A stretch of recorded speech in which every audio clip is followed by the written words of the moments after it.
Il y a des rencontres qui font tout basculer. Bienvenue sur Tipping Point. Nous sommes Lucie et Romain, entrepreneurs convaincus que les entreprises et ses leaders jouent un rôle déterminant dans la construction du monde de demain. Un monde que nous rêvons plus juste, plus inclusif et plus respectueux. Nous dénichons pour vous des leaders inspirants et engagés. Ils ont à cœur de vous parler de leur tipping point, ces moments où tout a basculé pour eux. Peut-être deviendront-ils l'un de vos tipping points ? Bonne écoute.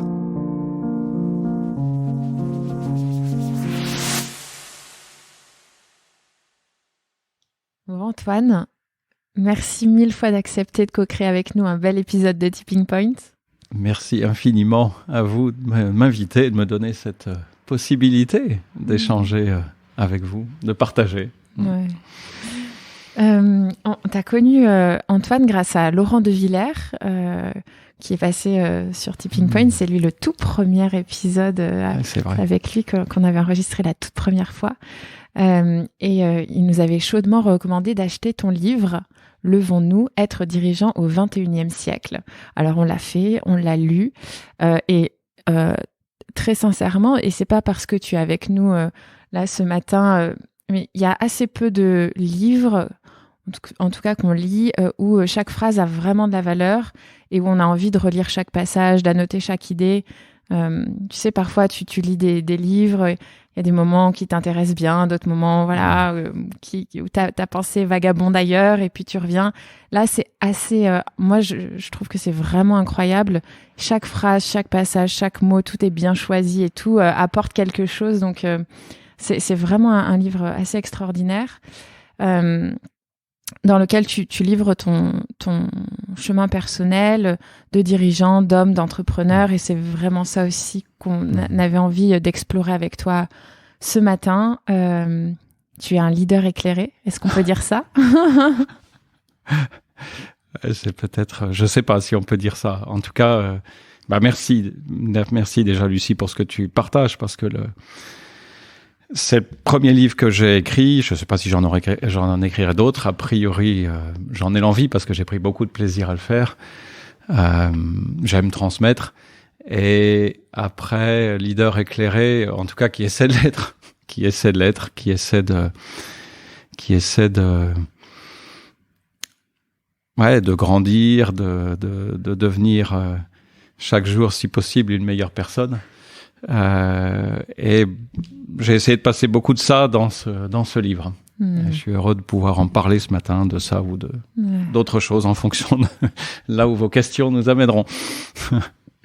Et la toute première, qui est sûrement la plus complexe. Oula. Qui es-tu, wow. Antoine? On a combien de temps? Autant de temps qu'on veut. C'est une question à laquelle on peut répondre en 30 secondes ou on peut répondre en une vie. Qui je suis? Alors, je suis un homme de 51 ans, un papa de 4 enfants. Et quand on me demande qui je suis, ça vient vite parce que c'est un aspect de moi qui est très important pour moi, d'être papa d'une grande famille, d'enfants qui ont... mon aîné a 23 ans, Paul, ensuite Rémi qui a 21 ans, Aurélie qui a 18 ans et Jeanne qui a 8 ans, de deux femmes différentes. Voilà, j'ai eu un premier lot, si je puis dire, de 3 enfants et puis la vie a fait que, peut-être on y reviendra, la vie a fait que je me suis séparé, et j'ai eu cette petite Jeanne. Voilà, donc je suis un papa de 4 enfants, 51 ans, j'habite à Lyon.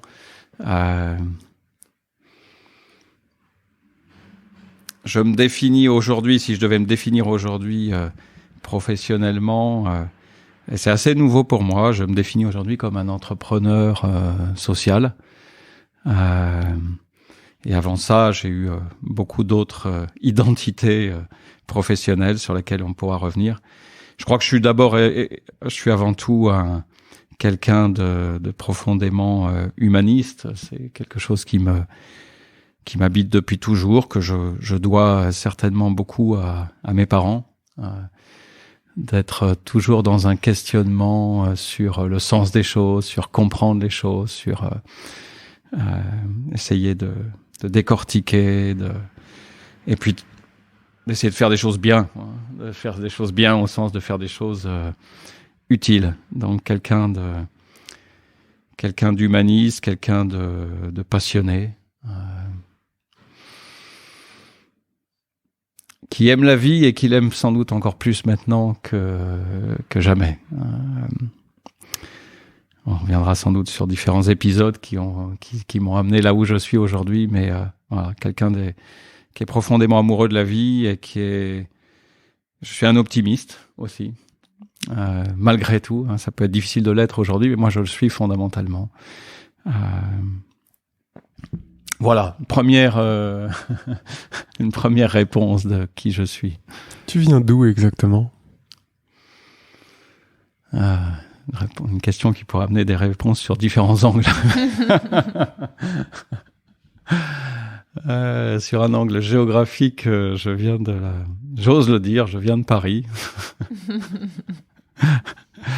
Nul n'est parfait, comme dirait l'autre. Non, je viens de Paris. Mais voilà, né à Paris, mais de parents qui viennent d'horizons très différents, des Pyrénées, pour ma mère, de la région Charente-Maritime pour mon père. Et quant à cette question d'où je viens, ce qui m'inspire aussi, c'est la lignée, en fait. C'est ce sentiment qui est de plus en plus présent pour moi de venir d'une lignée et finalement de ressentir tout ce que je dois aussi à cette lignée. Ce qui a été un chemin pour moi, de transformer de différentes choses qui n'étaient pas forcément de la gratitude à de la gratitude de cette lignée. Mais globalement, on peut dire que je viens de famille plutôt de classe moyenne, plutôt intellectuelle, on va dire, d'instituteurs de village, laïcs, de gauche, voilà, je suis porteur de cette lignée-là, on va dire. Ouais. Alors, embarquons dans les premières années de ta vie professionnelle, parce que c'est important, je pense, en tout cas toute la première phase pour comprendre qui tu es aujourd'hui et quelle transformation et quels sont tes tipping points, puisque c'est aussi le thème du podcast. Ouais. Je crois que tu as une grosse partie de ta carrière dans un grand groupe. Est-ce qu'on peut peut-être, si tu le souhaites, commencer par là ou commencer ailleurs, pour que tu nous expliques qu'est-ce qui t'a nourri là-dedans, qu'est-ce que tu as vu, qu'est-ce que tu as questionné, qui tu étais à ces moments-là. Ouais. À cette époque-là. En fait, il faudrait presque remonter à quand j'avais 10 ans. Parce que ce qui est un truc assez rigolo, c'est que venant de cette famille que j'ai décrite et de cette lignée, il n'y avait pas grand-chose qui me prédestinait à démarrer ma carrière dans des grands groupes. Au contraire, à la limite. Et quand j'avais 10 ans, j'ai eu j'ai dit à mes parents, j'ai dit, quand je serai grand, je serai PDG d'une entreprise. Et c'est assez provocateur, parce que c'était pas du tout notre milieu. On n'en connaissait aucun. Je sais même pas d'où ça sortait, d'une certaine manière. Mais j'ai dit ça et c'était très clair pour moi. Je voulais devenir PDG d'une entreprise. Il y avait probablement, et je le vois aujourd'hui maintenant, quelque chose qui était en opposition avec mon père. Je voulais prouver quelque chose à mon père, parce que c'était un monde avec lequel il avait beaucoup de difficultés, si je puis dire, philosophiques. Et le petit garçon de 10 ans qui dit ça, il a eu quelques continuités dans les idées, parce que du coup, je me suis dit, je vais faire les classes préparatoires, etc. Et puis je suis rentré à HEC. Et à cette époque, ayant fait ces études-là, ce qui m'a intéressé, j'ai trouvé beaucoup de choses assez pipeaux en école de commerce, mais le truc qui m'intéressait à ce moment-là, c'était la finance de marché. Je trouvais ça intellectuellement satisfaisant. Enfin, c'est pas satisfaisant, mais en tout cas stimulant, intellectuellement. Mais en revanche, je m'imaginais pas du tout faire de la finance dans le monde bancaire, dans des salles de marché, etc. Parce que j'avais besoin, et déjà à l'époque, de quelque chose d'assez concret. Je me disais, si je travaille dans une entreprise, il faut que cette entreprise fasse des trucs concrets, quoi, des vraies choses, pas brasser du vent dans des choses intangibles, etc. Et je me souviens très bien, sorti des études, j'ai eu un moment difficile, en fait, où le questionnement du sens a été présent pour moi. C'est quoi le sens de tout ça? Déjà. Et je me suis dit, mais si je rentre dans l'entreprise, je vais devenir un vrai con. C'est un monde dit. On est en 90, là, c'est ça? Ouais, c'est ça. Okay. C'est ça. Si je rentre dans l'entreprise, je risque de devenir un vrai con. J'avais le sentiment qu'on était dans un monde où la culture avait pas sa place. À l'époque, c'était pas tant des questions d'engagement, etc., mais j'avais l'impression que il y avait pas beaucoup de sens dans ce monde-là. Mais je crois que dans l'entraînement du moment, il faut bien voir aussi quand on fait, enfin, vous savez ça, quand on fait ces grandes écoles, on est mis dans un moule. C'est comme si on était mis sur un toboggan on peut que descendre sur le toboggan, quoi, d'une certaine manière. Ou alors il faut une force de caractère que j'ai pas eu à ce moment-là pour dire non, moi je veux pas faire ça. Et donc c'est comme si à ce moment-là, j'ai mis tout ce questionnement sur le sens à l'arrière-plan. Bien enfoui. Ouais, je l'ai mis à l'arrière-plan. C'était pas au premier plan. Alors ça c'est resté présent dans toute cette période, c'est-à-dire que j'ai toujours été quelqu'un qui lisait beaucoup, qui a lu beaucoup de philosophie, qui a lu beaucoup d'auteurs, etc. Mais j'y suis allé. Et j'ai commencé à rentrer dans. c'est amusant de se dire ça aujourd'hui. Je suis rentré dans l'industrie pétrolière, dans le groupe Shell, dans le domaine des fusions-acquisitions. C'était la finance, c'était participer à des grandes transactions d'une immense entreprise dans le monde pétrolier. Et honnêtement, à l'époque, je me suis pas posé la moindre question sur travailler pour les énergies fossiles. Est-ce que c'est bien? Est-ce que c'est pas bien? C'était une autre époque.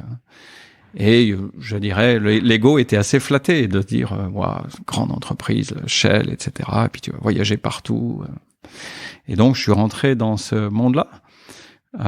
D'abord dans la finance, puis assez vite, je me suis rendu compte que ça allait pas m'amuser très longtemps, quand même, la finance, que travailler dans des feuilles Excel, etc., ça manquait beaucoup pour moi, d'adrénaline et surtout de liens. Et en revanche, ce qui a été chouette, c'est que cette expérience-là m'a permis très tôt de côtoyer le business au sein d'une entreprise comme Shell, et assez vite, j'ai eu la possibilité de partir dans le business pour découvrir ce que c'était que faire du commercial, faire du marketing, etc. Et donc, je suis parti dans une carrière chez Shell qui m'a amené à l'étranger, et d'une façon générale, dans une période que j'ai appelée dans mon livre ma période de gendre idéal. Qui a duré assez longtemps. C'est quoi alors le gendre idéal?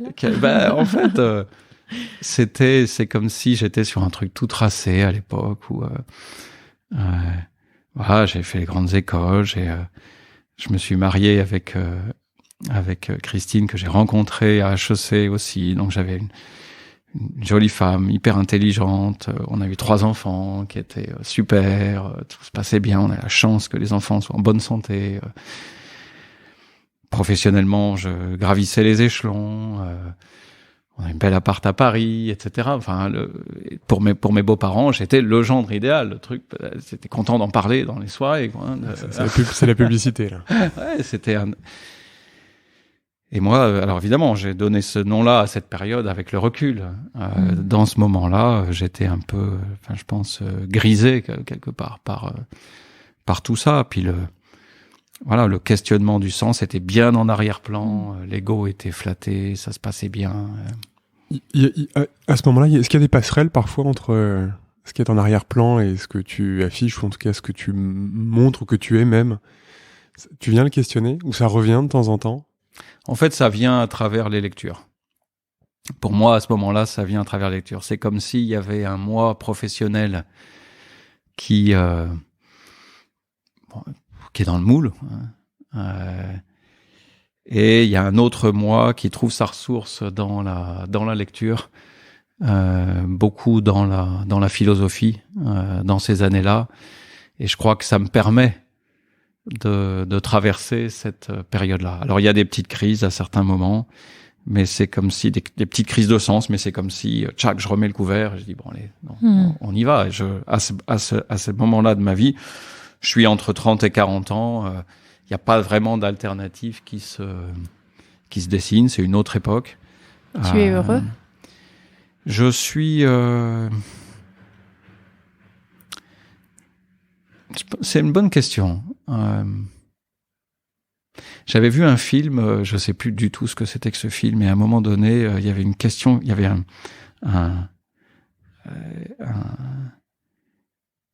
des amis qui partaient comme ça à la campagne se ressourcer le temps d'un week-end, et quelqu'un qui posait cette question-là à une femme qui arrivait avec ses enfants, qui était en pleine bourre, etc. Et elle répondait, j'en sais rien, je suis ni heureux ni malheureux. Et ça m'avait marqué, cette question-là, et je pense que j'aurais pu peut-être dire ça. Ouais, je sais pas, je suis ni heureux ni malheureux. Je suis dans un espèce de truc où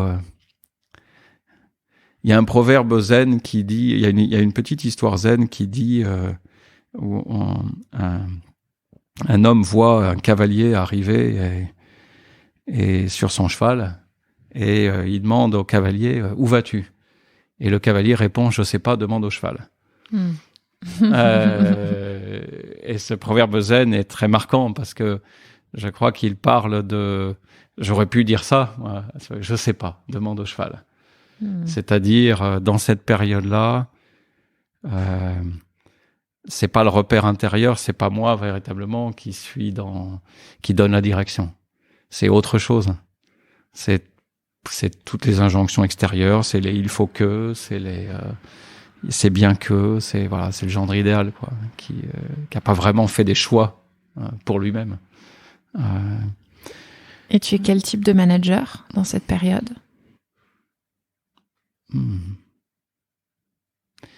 Alors, je crois que ce qui est présent depuis le début, ça, il y a aucun doute là-dessus, c'est j'aime beaucoup, dès le départ, travailler en équipe. J'aime beaucoup le lien.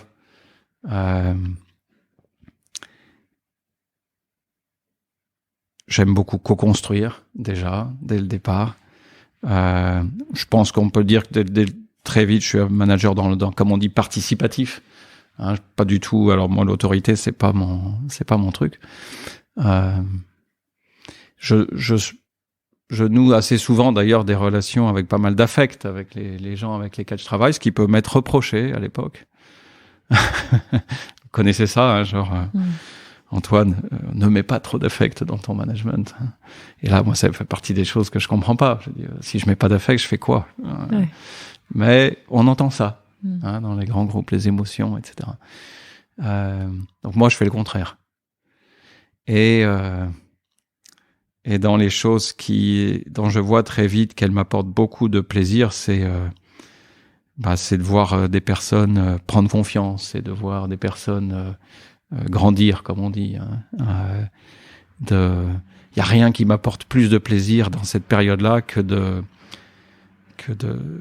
voir une personne réaliser des choses qu'elle aurait même pas imaginé pouvoir réaliser, et je me rends compte que j'aime beaucoup aussi travailler avec des personnes qui n'ont pas eu la chance de pouvoir faire des grandes études et qui pour autant ont tout le potentiel en fait, et d'être ce manager qui leur qui leur permet de prendre confiance, qui leur donne des ailes, ça j'adore ça. Et petit à petit, d'ailleurs, je vais me rendre compte que cette dimension-là m'apporte bien plus de plaisir que la réussite d'un budget, que la réussite d'un chiffre d'affaires. Et pourtant, on pourrait dire que je suis largement payé pour ça, mais en fait, c'est pas ça qui me fait vibrer. Ça, je me rends compte assez vite, en fait. C'est marrant parce que tu disais tout à l'heure, à 10 ans, tu dis je veux être CEO, je veux être PDG. Et dans le livre, tu fais cette distinction entre j'exerce le rôle de PDG ou de CEO et je suis CEO. Tu peux nous en dire un peu plus? Et ça, c'est un point... Enfin, cette distinction, elle me paraît fondamentale aujourd'hui, hein, et Dieu sait si j'ai pu tomber dans ce piège. Moi aussi, c'est cette force de l'ego qui fait qu'on finit par s'identifier à ce qui est marqué sur notre carte de visite. Ouais. On finit par croire que ce qu'il y a sur notre carte de visite, c'est nous. Et ça... c'est un piège énorme sur plein d'aspects. C'est un piège énorme parce que ça amène à toutes les déconvenues. C'est un piège énorme parce que ça nous pousse à être quelqu'un d'autre que celui ou celle que l'on est. Ne jamais oublier qu'une fonction, ça n'est que une somme de responsabilités qu'à un moment donné, on a accepté de prendre. C'est pas autre chose. Et aujourd'hui, quand le cœur de mon activité aujourd'hui au sein de Circle for Future est d'animer des cercles avec des dirigeants ou avec des entrepreneurs, etc., une des premières choses que je leur dis, c'est le cercle que nous constituons là est tout sauf un cercle de carte de visite. C'est un cercle de personnes, c'est un cercle d'êtres humains. Mais l'identification à ce qu'il y a sur la carte de visite, c'est l'un des plus grands pièges de toute personne qui prend des responsabilités et qui peut amener des gens, par exemple certains dirigeants au moment de partir à la retraite, à vivre extrêmement mal cette période-là, parce que on a fini par croire que ce qu'il y avait sur la carte de visite, c'était nous. Donc apprendre à garder une saine distance avec nos titres. Tu nous racontes pourquoi ou quand ou quel est le tipping point qui fait que la période du gendre idéal s'arrête à un moment donné? Il y en a eu plusieurs. Je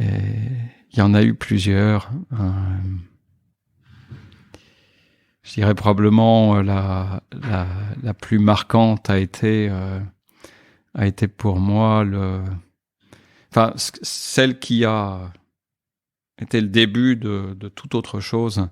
Je crois que c'est le décès brutal de ma mère, en fait. Tout simplement, si je puis dire. C'est parfois il faut des événements tragiques pour sortir d'une forme d'illusion ou de torpeur. Dans mon cas, ça a été le décès très brutal de ma mère d'un cancer. J'avais 38 ans. Et ma mère représentait beaucoup pour moi. Elle m'avait donné beaucoup de confiance. Je sais ce que je lui dois. Mais je pense qu'une grande partie de moi-même était encore en train de chercher à faire ce que ma mère attendait ou admirait, ou etc. Et quand ma mère est décédée, il y a quelque chose pour moi qui s'est tout d'un coup effondré. Et aujourd'hui, je le regarde comme un cadeau incroyable, hein, même si sur le moment, ça a été extrêmement dur. Mais comme si tout d'un coup, ces repères extérieurs s'effondraient, parce que j'avais pas du tout le même type de relation avec mon père. Ces repères extérieurs s'effondraient et je me retrouvais devant moi avec qu'est-ce que je fais de ma vie et qu'est-ce qui a vraiment du sens maintenant. C'est comme si je pouvais me réapproprier d'une certaine manière ma vie. Je la devais plus à quelqu'un d'autre. Et Et derrière ça, il y a eu des effets en chaîne, en fait. Hein. C'est assez impressionnant.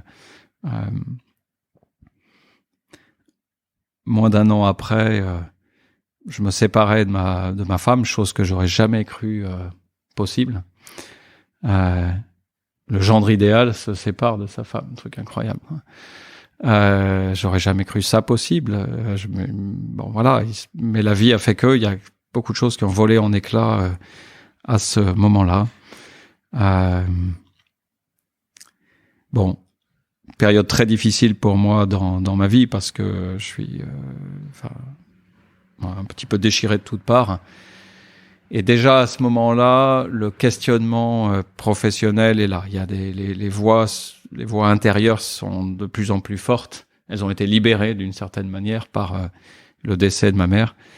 Et ces voix intérieures qui viennent questionner le sens. Mais à quoi ça sert ce que tu fais là, etc. Bon. Et dans ces moments-là, un certain nombre d'amis, je pense plutôt bien inspirés, me disent Antoine, c'est peut-être pas le moment de tout déstabiliser. Hein. Ma vie est un peu en vrac à ce moment-là, et c'est peut-être pas le moment de tout déstabiliser. J'écoute ces amis, et bon, malgré tout, après ma séparation, mon épouse étant repartie sur Paris avec les enfants, j'avais 3 enfants à ce moment-là. Moi, je travaillais chez Michelin. Je me rends compte que ça va être difficile de rester à Clermont-Ferrand, loin des enfants. J'ai pas envie d'être loin des enfants, et je me dis, voilà, il faut que je retrouve autre chose.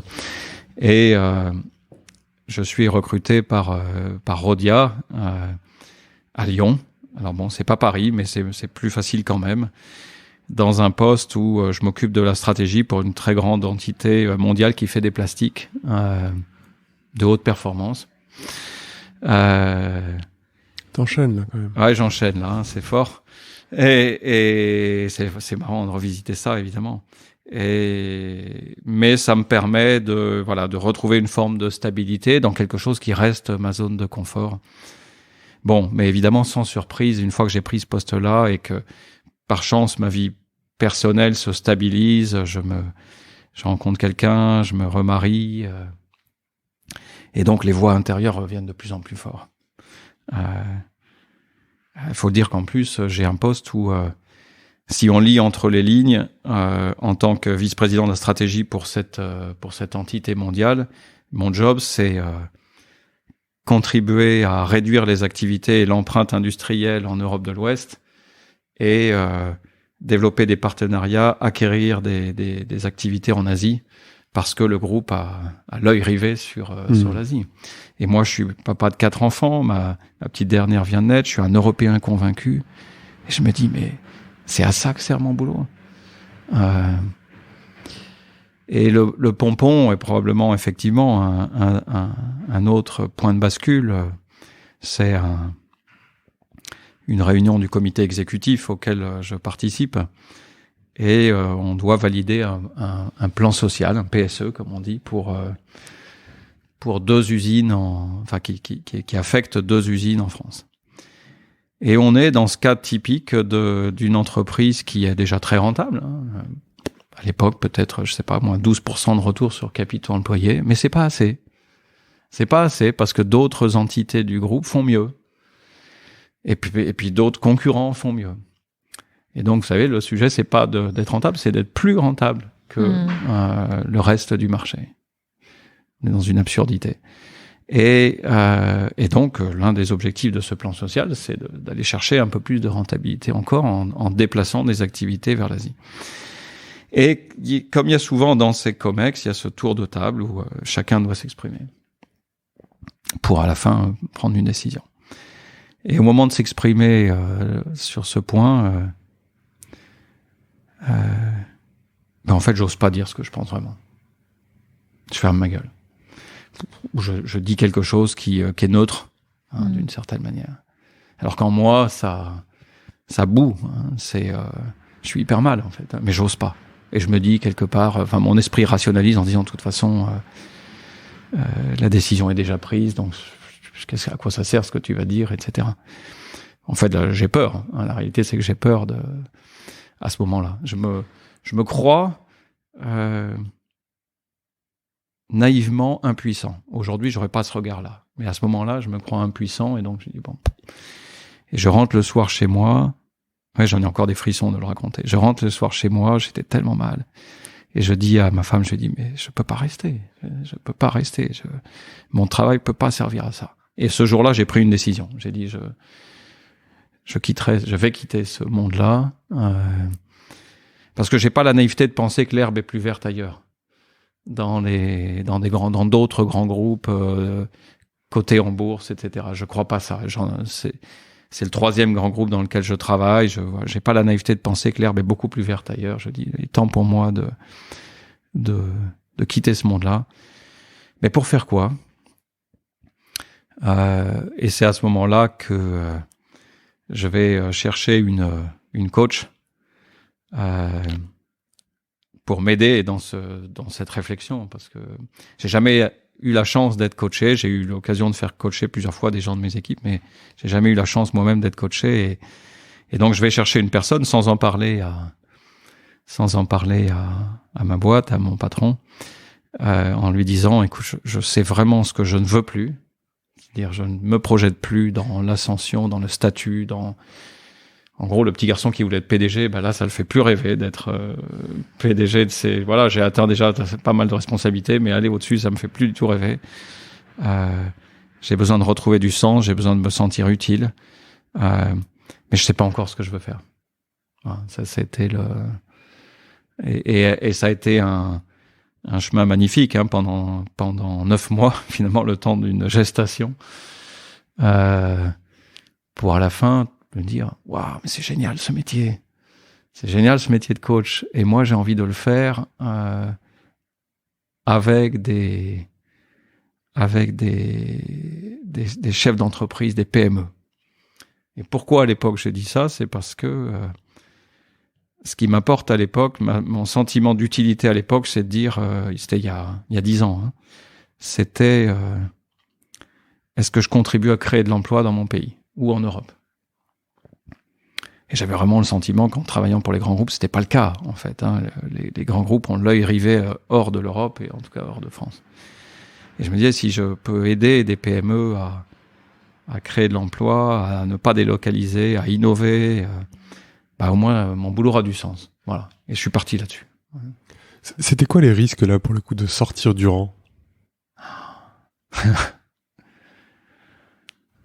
Ou les opportunités? Alors les opportunités, elles étaient énormes quand j'ai commencé à ouvrir la boîte de Pandore, si je puis dire, et à ouvrir à ce qui avait vraiment du sens et ce qui me faisait vibrer, etc. Je sentais en moi tout ce que ça pouvait ouvrir. Et en même temps, il y avait la peur. Et en même temps, il y avait la peur du saut dans l'inconnu. Hein, dans mon livre, je parle dans le chapitre consacré à la voie du oui et la voie de l'action de cet homme qui est devant une cascade et qui se pose la question, je saute pas. Il y avait ça, quoi, hein, c'est sauter dans l'inconnu. Et moi, en plus, ça correspondait à une période de ma vie où j'étais loin d'être sécurisé financièrement. Je m'étais séparé, j'avais une pension. J'étais champion du monde de la pension alimentaire. Je repartais de zéro un peu du point de vue de l'épargne, voilà. Donc, là, si j'avais écouté la voix de la peur, mais jamais je le faisais. Et comment tu l'as fait taire, cette voix de la peur? Il y a 2 choses. D'abord, j'ai la chance d'être. Je dis bien la chance parce que je crois que ça. J'ai grandi avec une certaine confiance en moi qui m'a toujours fait dire, ok, quoi qu'il arrive, tu t'en sortiras, quoi. C'est quand même aussi quelque chose que je dois à ma mère, ça. Et donc j'avais cette confiance en moi, mais je peux raconter cette anecdote parce qu'elle pourra parler à beaucoup de monde, je pense. Quand je travaillais avec ma coach, j'avais donc, au bout de quelques mois, élaboré ce projet, puis j'adorais ça, puis j'adorais y réfléchir en disant je pourrais faire ci, je pourrais faire ça, etc. Mais je passais pas à l'action. Parce que au fond, j'avais peur financièrement comment ça se passe, parce que je gagnais très très bien ma vie, et donc c'est pas facile. J'avais aussi des engagements financiers pour 4 enfants, etc. Et donc d'une certaine manière, je me complaisais dans mon rêve de oui, ce serait génial, etc. Et en même temps, je passais pas à l'action, je procrastinais là. Et notamment un des éléments du non-passage à l'action, c'était j'avais pas posé les chiffres, j'avais pas fait une sorte de business plan en disant tiens, si tu deviens coach, voilà ce que ça pourrait donner, etc. C'était une façon de rester dans cette période-là plutôt sympa. Et un jour, ma coach me dit, c'était juste avant les vacances de printemps, elle me dit écoute, on va être clair, hein, soit pendant les vacances tu fais ton business plan et on en reparle à la rentrée, soit on arrête le coaching parce que ça sert à rien. Puis je me dis j'ai pas envie d'arrêter le coaching, moi je trouve ça vachement bien. Et donc c'était un peu tes moments de lecture philosophique là. Ouais, c'est ça. Et re-questionner l'arrière-plan, c'est sympa, ça, exactement. Mais il y avait une sorte, c'était comme cet homme sur le rocher qui est là, qui est plutôt bien, qui contemple le truc et dit ce serait vachement bien. Et en même temps, j'ai encore bien les pieds sur le. Il y avait quand même la peur. Et souvent, il faut quand même se jeter dedans, quoi. C'est-à-dire, par exemple, pour moi, quand j'ai commencé à faire le business plan, parce qu'elle m'a donné un bon coup de pied aux fesses, je me suis dit mais après tout, ça peut passer. Ça peut aller, ça peut marcher. Alors bien sûr, c'est basé sur l'hypothèse que ça marche pour moi dans ce métier-là, mais ça peut aller, ça peut le faire. Et quand je suis rentré de ces vacances de printemps, j'ai dit à ma coach, voilà mon business plan, et c'est bon, j'y vais. Je quitte. Voilà. Et donc elle m'a aidé à trouver en moi les ressources, on va dire, pour avoir le courage de sauter dans le grand bain, en fait, et de quitter ce monde des grands groupes, de quitter ce statut que j'avais, de quitter ce qu'il y avait sur ma carte de visite, de quitter le gros salaire et de faire le pari si j'écoute ma voix intérieure, si je fais ce qui m'appelle, il n'y a pas de raison que ça marche pas. Et donc là, tu vas créer ton cabinet avec des amis ou des personnes que tu rencontres? En fait, je rejoins une première structure parisienne qui s'appelle Visconti, qui est une espèce de grosse structure de coaching de dirigeants qui revendique pour marque de fabrique et dit c'est le coaching de dirigeants par des dirigeants. Donc, c'est-à-dire que les coachs de Visconti sont que des gens qui ont eu des fonctions de gestion de PNL, que ce soit dans des PME ou dans des grands groupes comme moi, etc. Je les rejoins, Visconti me forme à leur approche du coaching de dirigeants. Assez vite, alors j'adore ça, et puis je me rends compte que c'est mon truc, enfin de me retrouver face à des dirigeants et d'être un interlocuteur qui les aide à prendre du recul, qui les aide à peut-être oser certaines choses, à adopter un regard différent. Et pour autant, je vois vite la limite, pour moi en tout cas, du modèle Visconti, qui est plus une sorte de mentoring de dirigeants, de sparring partner qu'autre chose. Et donc, je décide pour de bon de me former au coaching avec une école américaine. Et assez vite, le rêve d'être un entrepreneur, le petit garçon de 10 ans qui dit je vais être PDG, c'était ça aussi. C'était pas être PDG dans une boîte qui t'appartient pas, c'était c'est là. Et puis je me dis non, mais en fait je vais créer ma propre structure. J'ai envie de liberté, j'ai envie de pouvoir faire quelque chose vraiment en lien avec mes valeurs. Et ce que je me dis tout de suite à ce moment-là, contrairement à pas mal de coachs qui se lancent, je dis moi j'ai pas du tout envie de travailler seul. Je peux pas, je m'imagine pas être un coach indépendant tout seul, etc. J'ai tellement adoré travailler avec une équipe, ce qu'on disait tout à l'heure, et donc je crée CRN6 à Lyon avec l'idée que on va créer une équipe. Voilà, et puis ça a été une superbe histoire avec des associés qui sont arrivés. Au départ, une entreprise où j'étais le seul dirigeant, le seul actionnaire, le seul dirigeant. Et puis, c'est l'époque où Frédéric Laloux a publié son livre Reinventing Organizations. Et ça a été un émerveillement pour moi de lire ce livre parce que il disait ce à quoi j'aspirais, il démontrait la possibilité de ce à quoi j'aspirais fondamentalement. Et je me suis dit, mais en fait, j'ai tellement envie que Serency soit à cette image-là. Hein, et donc, on s'est dit, tiens, on va essayer de monter une entreprise qui est un laboratoire pour expérimenter ces nouvelles façons de fonctionner. Et ça a été ça.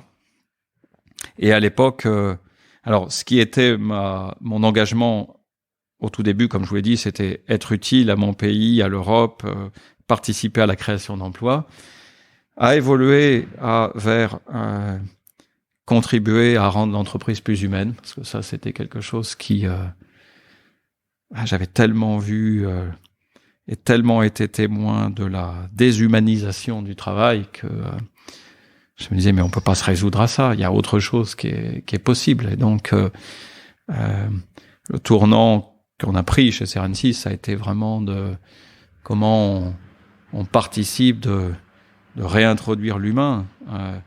Comme je dis dans mon livre, l'entreprise est une création humaine. Et donc, c'est une création humaine qui devrait être au service de l'humain.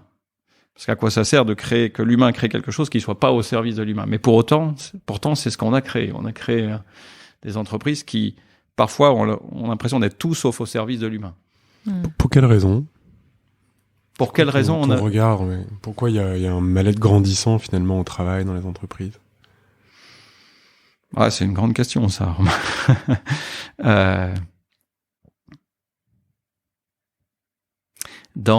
Ce qui me vient là de partager, c'est un autre modèle qui m'a beaucoup inspiré, qui est celui de la théorie U et du travail d'Otto Scharmer au MIT. Le point de départ d'Otto Scharmer au MIT, qui est un grand chercheur, hein, la question qui s'est posée, c'est comment est-il possible que nous créions collectivement quelque chose que personne individuellement ne voudrait ? Et quand j'ai vu cette question-là, elle m'a tellement parlé. Je me suis dit, mais c'est tellement vrai. Moi, je côtoie le monde des dirigeants tous les jours. Je l'ai côtoyé dans ma vie professionnelle, je le côtoie maintenant dans mon identité d'aujourd'hui. Je peux vous dire, j'ai jamais rencontré un dirigeant qui se lève le matin en disant « je vais créer du stress dans mon entreprise, je vais polluer la planète, je vais pourrir la vie de mes employés, je vais... » Non. En tout cas, si ces dirigeants existent, je les ai jamais rencontrés. Nous créons collectivement ce que personne ne voudrait. Alors pourquoi ça? Ça va chercher dans le cœur de la théorie U, le cœur de l'inconscient, le poids de l'ego, le poids de les peurs, la recherche de statut, la recherche de la domination,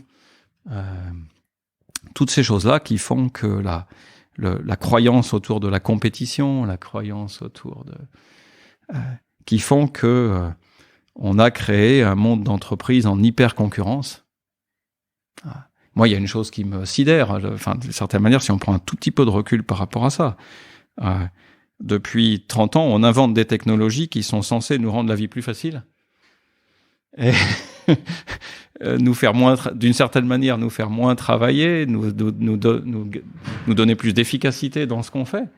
Et on n'a jamais eu aussi peu de temps qu'aujourd'hui. Chercher l'erreur. Et donc, comment on réoriente l'entreprise vers quelque chose qui est au service des besoins fondamentaux de l'être humain? C'est un vaste chantier, mais je crois que c'est possible. En tout cas, dans cette période-là, Serency, ça a été vraiment ma quête. Alors, ça l'est en grande partie encore aujourd'hui, mais elle s'est, si je puis dire, élargie. Comment on remet plus d'humains dans l'entreprise. Et j'ai fait dans cette période-là des découvertes incroyables, de me rendre compte, et je le dis souvent, la bonne nouvelle, c'est que l'humanité n'est jamais cachée bien loin. Il faut pas gratter très loin pour retrouver l'humanité. Et ça m'est arrivé de faire plein de fois du travail en profondeur avec des dirigeants qui donnaient l'apparence d'avoir une armure, si je puis dire, totalement identifiés à leur carte de visite, comme on disait, etc. Et pour autant, assez vite, l'armure se fend. Et alors, quand on crée les conditions pour ça, évidemment, et on redécouvre l'humain, on redécouvre le fait qu'au fond de nous, on aspire tous à la même chose. Et donc, ça a été ma joie de découvrir ça durant cette période-là, et en même temps de me rendre compte à quel point c'est compliqué. C'est quoi le pouvoir et peut-être aussi le devoir d'un dirigeant pour toi? Il y a un livre que j'aime beaucoup de Thich Nhat Hanh, du maître bouddhiste Thich Nhat Hanh, qui s'appelle Le véritable pouvoir. Alors il va loin, hein. Parce qu'il dit le véritable pouvoir n'est pas du tout celui qu'on croit, qui est celui qu'on croit et celui qui est marqué sur les cartes de visite, qui est marqué sur qui est celui des statuts, qui est celui de la domination. Et lui, il dit le véritable pouvoir est celui du moment présent et celui du cœur, qui est celui de l'amour. Et que le dirigeant qui cultive ce pouvoir-là a en réalité beaucoup plus de pouvoir que celui qui est enfermé dans sa croyance de son rôle et de sa carte de visite, etc. Et qu'en cultivant ce pouvoir-là du cœur, de l'amour, du moment présent, on ne perd en rien le pouvoir de pouvoir diriger une grande entreprise. Il s'agit pas de renoncer, il s'agit de réorienter le pouvoir, en fait. Et je crois qu'il y a de plus en plus de dirigeants qui prouvent que c'est possible, et vous en avez interviewé un certain nombre ici. Et tant mieux. Et on a besoin de plus en plus d'exemples comme ça, de dirigeants qui dirigent avec le cœur. Tu peux nous donner un ou deux exemples concrets de ce que ça veut dire diriger avec le cœur, que tu vois, un dirigeant qui est ancré dans le présent, qu'est-ce que ça veut, comment ça peut se traduire au travail? Non, c'est pas grave. Choc du verre sur le micro. Comment ça peut se traduire dans le travail? En fait, ça peut se traduire de plein de façons.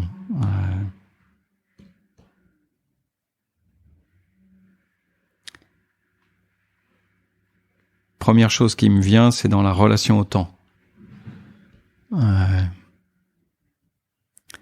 Si on veut diriger avec le cœur. Alors quand on dit dirige avec le cœur, ne nous trompons pas, hein, on n'enlève pas la tête. Hein. C'est diriger en reliant la tête et le cœur. Parce que la tête, elle est quand même bien utile. Hein, et la rationalité est très utile. Mais c'est déjà un rapport au temps différent. Le dirigeant qui enchaîne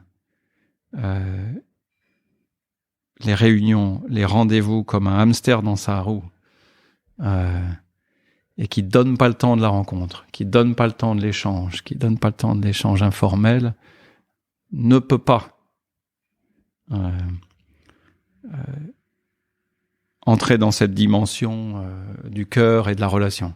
Donc c'est déjà une invitation au temps, c'est une invitation à sortir de cette frénésie d'agenda ultra rempli, etc., mais de se donner le temps de la rencontre avec les équipes, mais avec soi-même.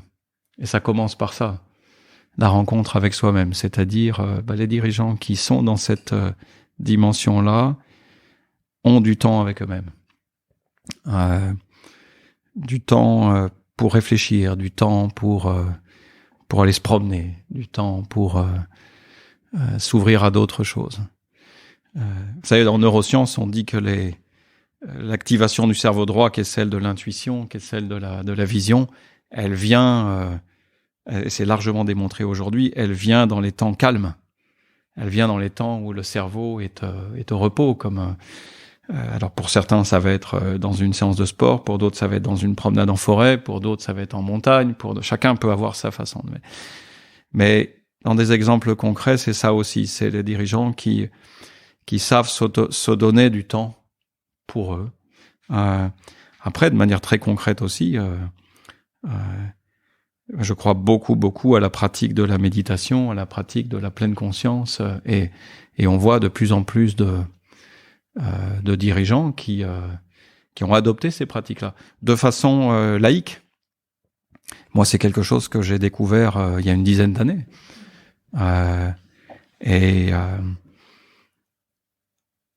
je pourrais pas faire autrement aujourd'hui, parce que c'est justement de prendre ce temps où à travers la méditation, on rentre dans le moment présent, on rentre en soi. On arrive à voir aussi, à ce moment-là, les peurs qui sont présentes, les stratagèmes de l'ego, et d'une certaine manière, à les regarder avec bienveillance, mais à les dépasser. Donc, ça fait partie de ça. Et puis après, il y a plein de pratiques que les dirigeants qui vont vers ça peuvent mettre en place avec leurs équipes. On pourra rentrer dans le détail si vous voulez, mais de partager la météo quand on démarre une réunion, d'instaurer des temps de silence, d'emmener leurs équipes dans des temps en pleine nature,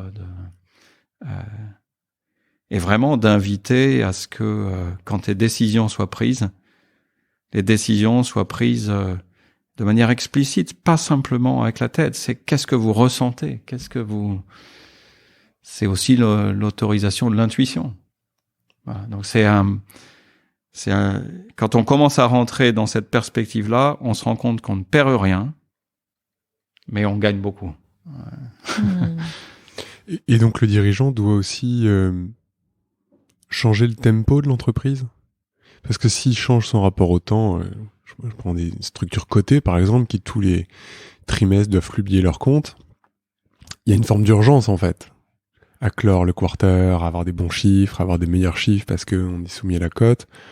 Est-ce que c'est compatible avec un tempo qui est aussi parfois très extérieur? Et est-ce que, et là c'est plus particulièrement sur ces structures-là, est-ce que les dirigeants ont la main aussi sur le tempo? C'est une bonne question.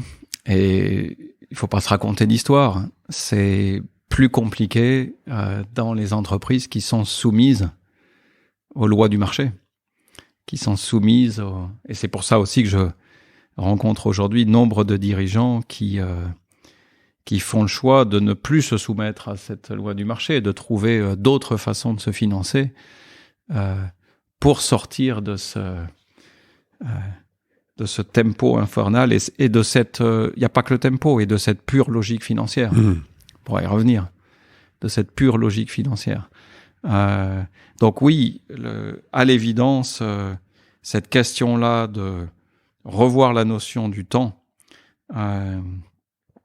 se remettre dans quelque chose qui est plus en lien avec les lois de la nature. La nature, elle prend son temps. La nature, elle connaît pas les carottes poussent pas en 2 semaines.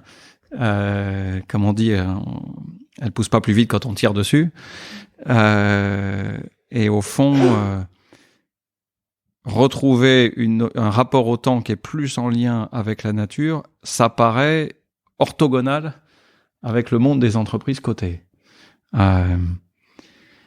Pour autant, je pense que même dans ces circonstances-là, on a beaucoup plus de pouvoir qu'on ne le croit, beaucoup plus de puissance qu'on ne le croit, de faire des changements, de faire des petits changements. Prenez par exemple le processus budgétaire, qui est une aberration, que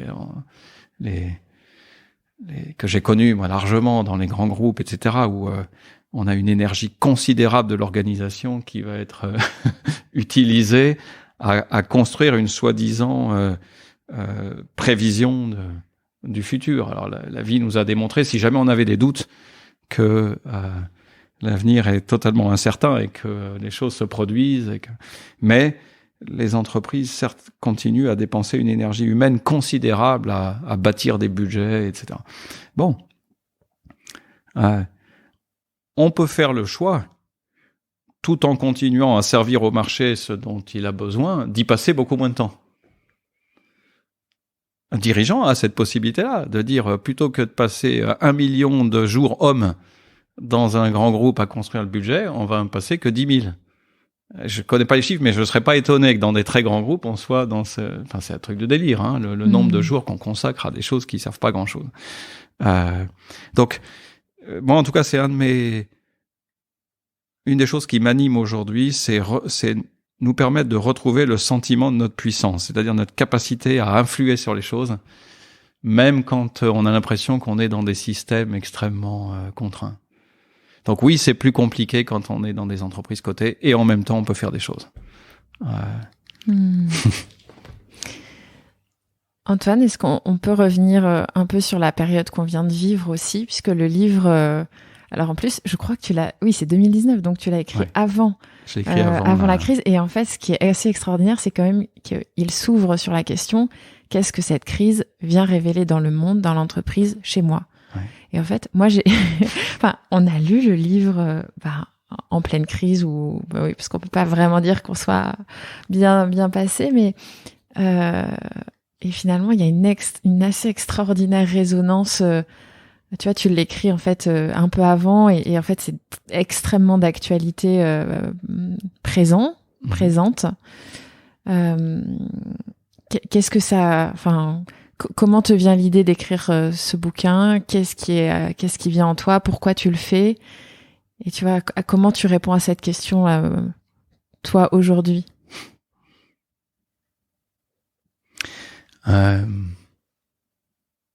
En fait, dans toute cette période où je travaille avec les organisations, parce que ce que j'ai pas dit, c'est que quand j'ai démarré Seren6, ce qui m'animait, comme je l'ai dit, ça, c'était les PME, etc. Et puis petit à petit, tout en continuant à travailler avec beaucoup de PME, on s'est mis à travailler aussi avec pas mal de grands groupes. Donc on a fait beaucoup de travail avec pas mal d'organisations de toute taille. Et donc avec cet élan qui nous animait, qui m'animait, de comment on met plus d'humanité dans l'entreprise, comment petit à petit on aide l'entreprise à se repositionner. Bon, avec la dimension de l'environnement et de l'écologie, de la préservation de la planète, qui est devenue, je dirais, une préoccupation de plus en plus forte dans les accompagnements que je faisais. Et en même temps, je me rendais compte que, il y a les organisations, il y a les systèmes, mais au bout du bout, il y a toujours des êtres humains. Il y a toujours des êtres humains qui prennent des décisions et qui ont une influence bien plus forte qu'on ne le croit. Aujourd'hui, le mot systémique est à la mode, on met des systèmes partout, etc. Mais il faut jamais oublier que derrière les systèmes, il y a des personnes qu'à un moment donné, on ramène toujours à des gens qui prennent des décisions et ces décisions ont un impact très fort sur les 10 systèmes. Et je me disais, mais au fond, on peut consacrer une énergie considérable à essayer d'accompagner des organisations sur cette transformation, mais si à un moment donné, il n'y a pas une évolution profonde des dirigeants, c'est comme si on pissait dans un violon, ça ne marche pas. Et ça peut même créer beaucoup de dégâts, parce que les salariés, tout d'un coup, sentent le vent du changement se lever, et en fait, ils se rendent compte que c'est pas réel, que derrière, il y a des contre-feux, que c'est pas incarné, que c'est pas, etc. Donc je me dis, mais comment on peut soutenir, comment on peut aider des dirigeants à se lever, parce que le changement, ça commence par nous. Et c'était cette phrase que tout le monde connaît de Gandhi, mais qui était d'une préscience incroyable. Soyons nous-mêmes le changement que nous voulons pour le monde. C'est tellement vrai. Je dis souvent, le monde compte à peu près 8 milliards d'habitants, mais sur ces 8 milliards, il n'y a qu'une seule personne qu'on peut décider, qu'on peut changer véritablement, c'est nous-mêmes. Les autres décident quand ils veulent. C'est une illusion de croire qu'on change les gens. Les gens changent, oui, bien entendu. Et puis l'être humain n'est pas averse au changement, contrairement à ce qui peut se raconter. Mais ça commence par nous. Et donc, et ça commençait par moi, évidemment, parce que et donc Levons-nous est né de cette idée de j'ai envie de transmettre cette invitation. Alors à l'époque, c'était vraiment tourné vers les dirigeants, de dire notre époque appelle à une façon différente de diriger, et ça commence par nous. Et je voulais vraiment que ce livre soit une invitation. Certainement pas quelque chose qui donne des leçons, qui dit exactement ce qu'il faut faire. Mon livre pose plus de questions qu'il ne donne de réponses d'ailleurs, hein, parce que je pense que les réponses sont en chacun d'entre nous. Et d'ailleurs, même si on n'est pas dirigeant, je crois qu'on peut vraiment le lire. Hein, absolument. Parce qu'il parle bien au-delà de la fonction de dirigeant. C'est un cheminement qui est très personnel que tout le monde peut faire. Absolument, ça c'est tout à fait juste. Et d'ailleurs, quand je l'écrivais, je me disais, mais finalement, est-ce que tu es vraiment en train de l'écrire pour des dirigeants ? C'est pour tout le monde. Hein, et en même temps, j'avais ce souci de... pour moi, les dirigeants ont un rôle particulier, que ce soit d'ailleurs des dirigeants dans le monde de l'entreprise ou ailleurs, c'est que ils ont une grande responsabilité, un grand rôle, grande responsabilité, et ils ont un effet de levier. Donc leur propre transformation a beaucoup d'impact. Et leur non-transformation a beaucoup d'impact aussi. Et donc,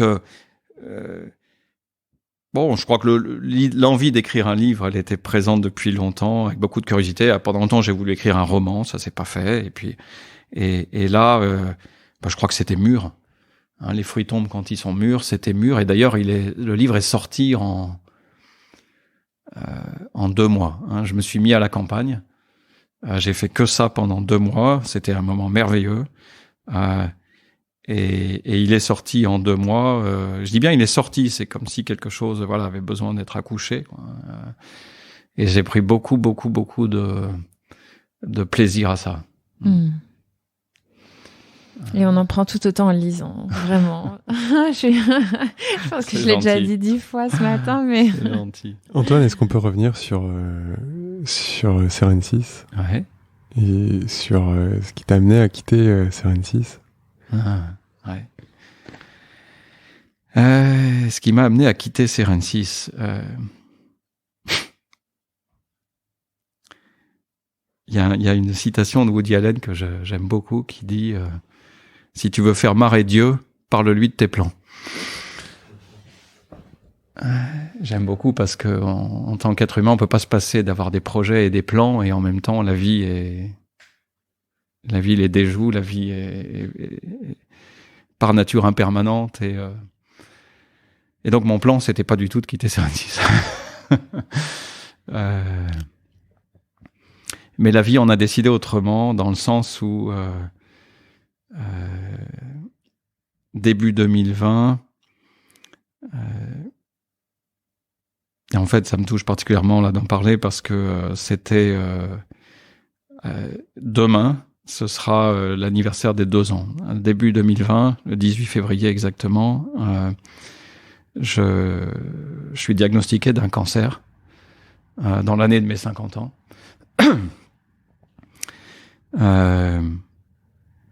Je m'y attendais pas du tout.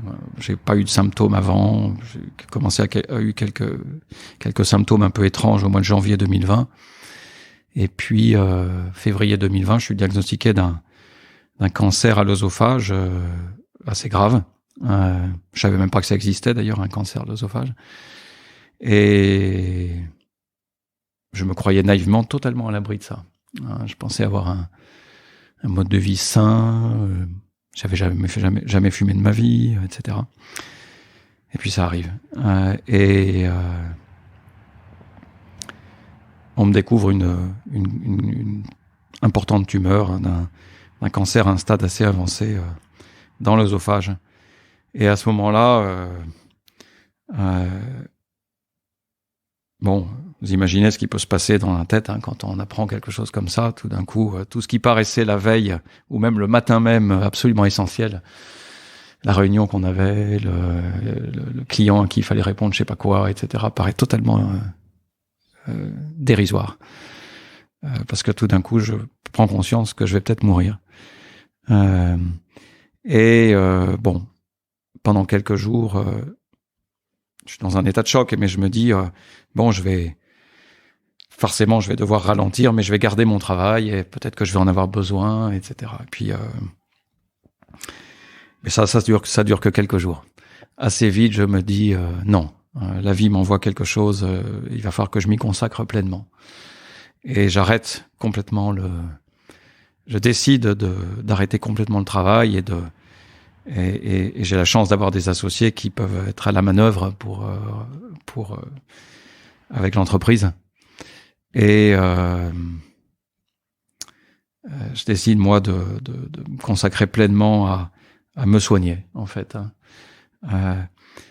Et là, quelque chose qui va être très important, c'est que depuis une dizaine d'années, je suis rentré dans on pourrait dire un chemin spirituel à travers différentes rencontres qui m'a amené notamment à la méditation et à d'autres choses. Et je crois que d'une certaine manière, ce chemin m'a préparé à cette expérience-là que la vie m'amenait. Et notamment dans ce questionnement, dans ce regard qui est aujourd'hui le regard que j'essaie d'avoir sur tout, c'est en quoi est-ce que ce qui m'arrive est un cadeau. Alors, oui, c'est pas évident, j'imagine. Il m'a fallu quelques jours oui. avant de pouvoir réorienter mon regard. Ouais. Au tout début, c'est pas ça. Au tout début, ça n'était pas ça pour moi, en tout cas. C'était, je vais peut-être mourir, j'ai 4 enfants, je verrai pas mes enfants grandir et tout ce qui s'ensuit, etc. Et c'est la tête qui pilote, là. Là, c'est la tête, c'est la peur, quoi. De tout simplement, tout est. Mais voilà, sorti de cette période de torpeur, quelques jours après, il y a autre chose qui... je me rends à ce moment-là... il se trouve que j'avais prévu d'aller dans un lieu de retraite spirituelle où je vais une fois par an. Et ça tombait quelques jours après. Et je décide d'y aller en me disant ça va me faire du bien. Et je vais dans ce lieu et à un moment donné, on a dans ce lieu de retraite spirituelle, on a un moment d'enseignement. Et avec une personne qui, à ce moment-là, parle et dispense les enseignements, et je partage dans le groupe ce qui m'arrive. Et elle me dit, Antoine,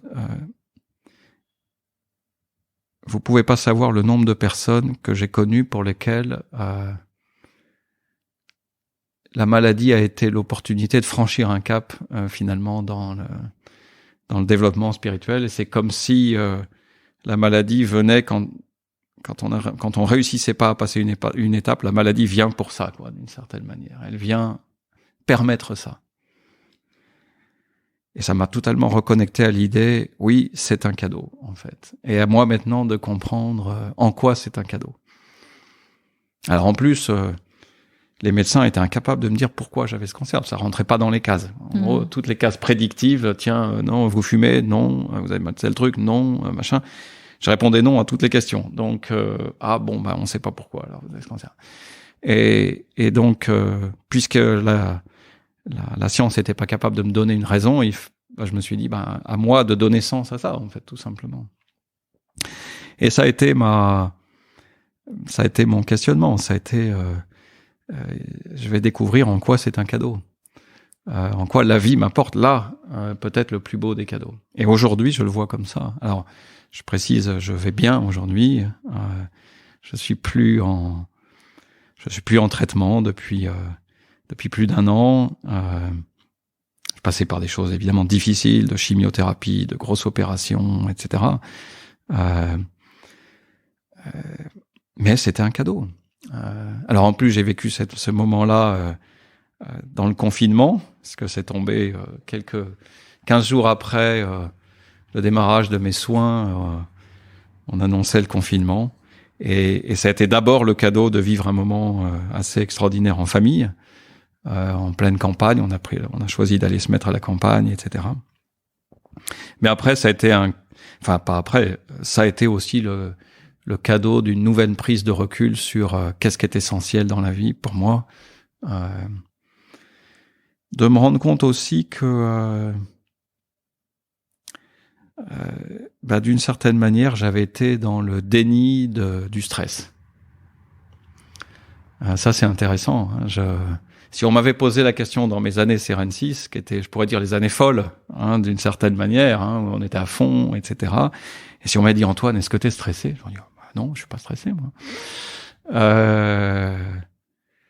Alors, pourquoi j'aurais répondu sincèrement à cette question? Non, je suis pas stressé. J'ai super confiance dans ce qu'on fait, j'ai confiance en la vie, etc. Donc non, je suis pas stressé. Et en réalité, j'étais dans le déni parce que ma vie était une vie où j'enchaînais chaque semaine des séminaires avec des entreprises, etc. Et chaque séminaire, au fond, générait beaucoup de stress parce que c'était un truc à réussir, parce que il fallait remettre le couvert à chaque fois, rien n'était jamais gagné d'avance. Et ça, c'est un médecin qui m'a permis de prendre conscience de ça, un ostéopathe qui m'a permis de prendre conscience de ça. Ni au fond, le corps humain est fait pour pouvoir faire face à des périodes de stress. Et il est équipé pour ça, hein, sécrétion de la cortisol, etc., etc. Par contre, il n'est pas équipé pour être non-stop là-dedans. Et moi, d'une certaine manière, j'étais là-dedans. C'est-à-dire, quand une intervention auprès d'un client était terminée, même s'il y avait le week-end et que je travaillais jamais le week-end, etc. Mais pour autant, mon esprit était déjà mobilisé sur la prochaine échéance. Comment on fait pour reconnaître ce stress tu vas savoir finalement le voir et peut-être faire différemment avant d'être frappé par la maladie ou par le corps qui lâche complètement en disant non, stop. Ouais. Alors, aujourd'hui, j'ai quelques réponses à cette question et à l'époque, je les avais pas. Ou alors, je les avais entendues plein de fois, mais ça c'était pas venu frapper assez fort à la porte pour me dire fais-le vraiment. Parce que au fond, la vie est hyper bien faite. Le corps nous dit tout. Le seul problème, c'est qu'on l'écoute pas. Enfin, moi, en tout cas, je l'écoutais pas beaucoup. C'est quand on se met à écouter les signaux du corps, c'est comme un livre qui dirait tout, en fait. Mais soit on lit le livre et on décide d'en faire quelque chose, soit on lit pas le livre, on le referme parce qu'on n'a pas envie de le voir, et après, il peut arriver des tas de choses. Alors, fort heureusement, ça se traduit pas toujours par un cancer, etc., mais ça peut se traduire de multiples façons.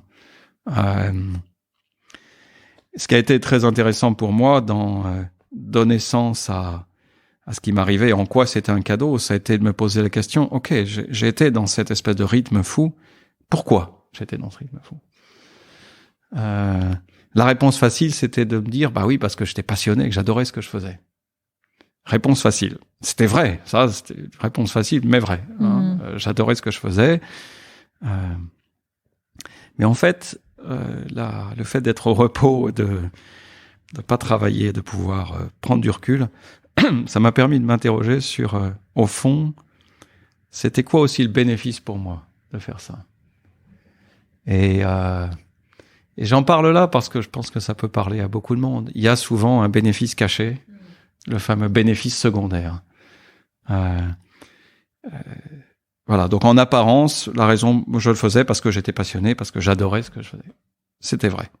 Le bénéfice secondaire, c'était que j'allais y chercher la reconnaissance. J'allais y chercher probablement une reconnaissance dont j'avais manqué quand j'étais enfant, notamment de mon papa. Une espèce de validation quelque part, hein, et que chaque séminaire qui se terminait par les applaudissements, qui se terminait par etc., c'était comme waouh, ça me nourrir. Mais à un moment donné, c'est comme une drogue, et puis surtout j'ai pris conscience de ça comme un puits sans fond, c'est-à-dire que j'aurais pu en faire des milliers des interventions comme ça, sans que ça vienne combler le trou. Finalement. Exactement, étancher la soif. Comme quelqu'un qui boirait, mais qui aurait toujours soif au fond, hein. Parce que j'étais encore allé chercher à l'extérieur, au fond, cette reconnaissance dont j'avais manqué. Donc souvent le bénéfice secondaire, c'est on vient compenser un manque. On vient compenser un manque de quelque chose qu'on n'a pas eu en général dans l'enfance. Hein. Et moi j'ai compris que c'était ça, tout simplement. Et d'avoir ce regard-là, cette vision-là, cette nouvelle compréhension, ça a été très très fort pour moi parce que je me suis dit mais au fond, il y a qu'en moi que je peux trouver cette sécurité, si je puis dire, qu'il n'y a plus besoin d'aller chercher à l'extérieur, etc. Et je crois que ça m'a permis ça. Et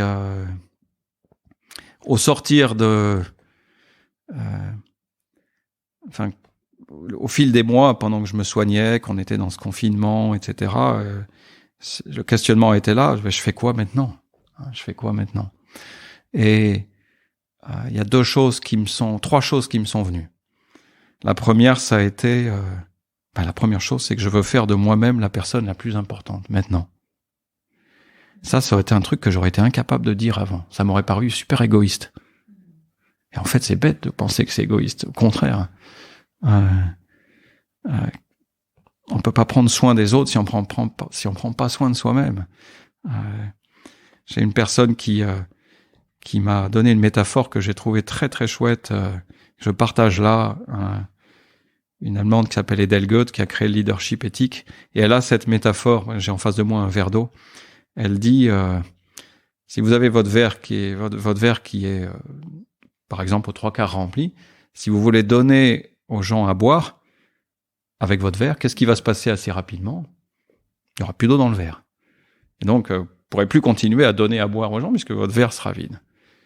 Et donc, la seule façon pour quelqu'un qui a envie d'être utile, de donner, etc., c'est de faire en sorte que notre verre déborde en permanence. Mais pour que notre verre déborde en permanence, ça parle de répondre d'abord à nos propres besoins, y compris celui de la santé, y compris celui de l'équilibre, etc., pour que notre verre déborde, être dans la joie, pour pouvoir donner. Et souvent, on fait l'erreur, parce que dans notre culture, de dire non, je vais m'occuper d'abord des autres, etc. Et les dirigeants font beaucoup sont souvent dans cette illusion-là, c'est-à-dire ils donnent beaucoup pour leurs collaborateurs, etc. Et ils s'oublient eux-mêmes dans cette histoire-là. Et au bout d'un moment, on est à sec. Comme le verre est à sec, quoi, si je puis dire. Donc, oui, mais est-ce qu'on peut le prendre encore même un peu en amont, c'est-à-dire pour qu'il déborde de la bonne eau, enfin, en tout cas, à un moment, il faut l'avoir vidé d'abord. En tout cas, il fallait qu'il soit vide. Tu vois, qu'il y ait de l'espace, en tout cas, qu'on se permette, comme tu disais tout à l'heure, de prendre du temps, de rien faire, à un moment de créer de l'espace, donc de créer du vide pour le remplir de la bonne eau, quelque part, qui sera en abondance et qui permettra après aux autres de pouvoir boire. Il faut qu'il y ait de l'espace. Tu as tout à fait raison, Lucie. Il faut qu'il y ait de l'espace. Et la vie nous amène, à mon avis, à chacun d'entre nous des opportunités de le créer. Parfois, on les saisit, parfois, on les saisit pas. Parfois, on a le choix. Non, je crois qu'on a toujours le choix. Mais ce qui est certain, c'est que à un moment donné, il faut un espace pour rentrer en soi, prendre conscience d'un certain nombre de choses, notamment prendre conscience que nous n'avons pas nourri nos propres besoins et que à un moment donné, il n'y a plus d'eau dans le verre. Donc, c'est comment je recommence à nourrir mes besoins. Et souvent, quand je suis dans ces questionnements-là avec, par exemple, des dirigeants, certains me disent de manière tout à fait sincère, mais je ne sais même pas quels sont mes propres besoins. Je ne sais même pas quels sont mes propres besoins. Et on va souvent les découvrir quand on est dans des situations d'urgence, finalement. Ouais. Parce que moi, j'apprécie ta métaphore. Moi, j'en ai une qui est peut-être plus simpliste, mais dans un avion, quand les masques à oxygène tombent, c'est qu'il y a une catastrophe. En tout cas, c'est que l'avion s'est dépressurisé. Et on te dit, tu mets d'abord le masque sur ton visage et après t'aides ton voisin. Tu n'aideras jamais personne si toi-même t'es en détresse respiratoire. C'est une très belle image qui en plus est totalement vraie, totalement. Mais dans notre culture judéo-chrétienne, c'est pas évident. C'est un acte égoïste. Ça paraît comme un acte égoïste. Et c'est très important de sortir de ça. Donc moi, en tout cas, pour revenir à cette question, la première des décisions que j'ai prises, c'est à partir de maintenant, je serai la personne la plus importante dans ma vie. Waouh! Et donc, par exemple, je vais faire de la santé la chose la plus importante. La santé au sens large, c'est-à-dire pas simplement ne pas être malade. Je pense que la santé, c'est beaucoup plus que ne pas être malade. Donc ça, c'était ma première décision qui entraîne les autres. Ma deuxième décision, ça a été, je me suis rendu compte, je me suis dit, mais au fond, Serency, c'est dans un tel développement dynamique, dans une phase de sa vie, si je puis dire, c'est comme un adolescent qui a découvert toutes ses possibilités et qui fonce dans la vie, quoi. Donc, et c'est un rythme. je me suis dit, mais ce rythme, moi, je peux plus être dedans. Je ne veux plus, en tout cas, être dedans. Et à ce moment-là, j'ai dit à mes associés, je lui ai dit, vous savez, si je vous vois courir, moi, je ne saurais pas marcher. Or, j'ai besoin de marcher, là. J'ai besoin de marcher. Je peux pas la courir. Et je ne veux pas courir. Et je ne crois pas que dans une petite entité comme la nôtre, ce soit possible d'être à des rythmes vraiment différents, etc. Je pense que ça va être compliqué.